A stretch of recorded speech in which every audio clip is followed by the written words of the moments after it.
It's time.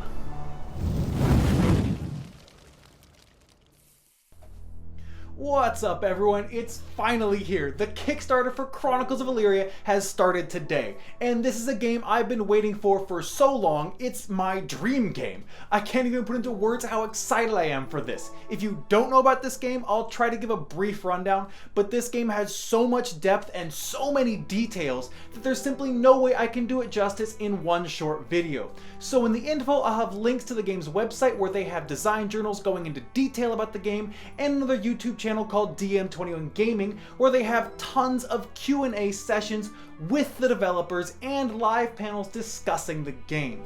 First off, Chronicles of Elyria is an MMORPG with a low to mid fantasy setting.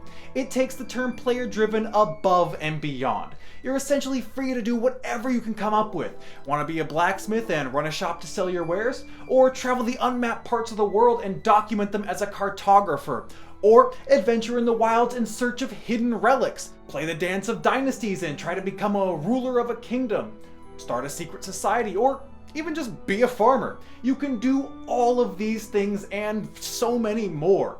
The game is what you make of it. It runs off of a contract system between players that is the foundation that allows players to do just about everything.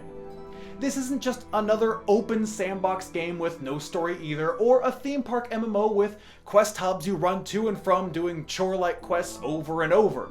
The engine behind the game works the quests around you. It creates events and things you can stumble onto or trigger, because the world is always changing. The engine also keeps track of how you choose to complete these quests, and if you show tendency towards good or evil, the game will start tailoring these quests and options to suit the soul of your character. Which brings us the souls. Another huge aspect of this game, Chronicles of Elyria has permanent character death. Now before you freak out, listen all the way through. I said character death, not soul. Your soul is persistent and carries over from each character you create. It also isn't just one death and your character is permadead, but I'll get to that part later, so bear with me. On your next character, you will carry over what's called skill ramps, which allow you to more quickly learn the skills you had on your previous character, should you choose to continue on that same path. I really like this mechanic, because it will allow players to join the game years later and still feel relevant, while those that are truly dedicated to their craft or their combat skills can push to greater levels over time.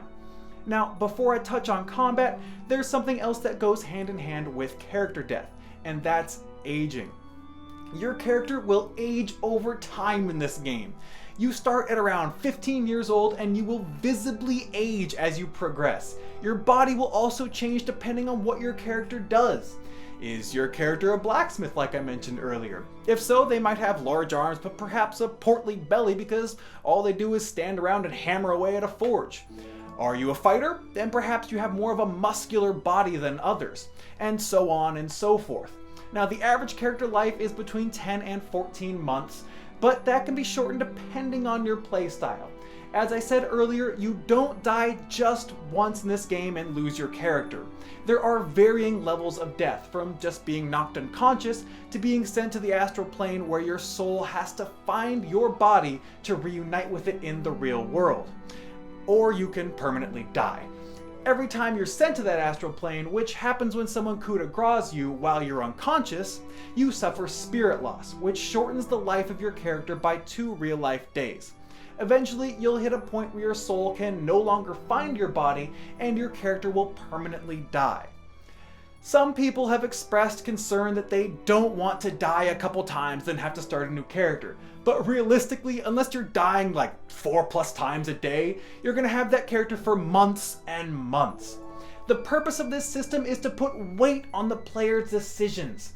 Do you live a more cautious life of research and crafting to try and learn as much as you can? Or are you adventurous and want to take those risks, diving into combat and hunting for the action? Lastly, I'll touch on the combat briefly, which unlike many MMOs, it is not a skill bar system, nor is it a tab targeting system. It's a combo-based system that rewards player skill, and will vary depending on your weapons and styles, leading to a very interactive combat experience. I know this has been a lot of information to absorb at once, and it's just the tip of the iceberg.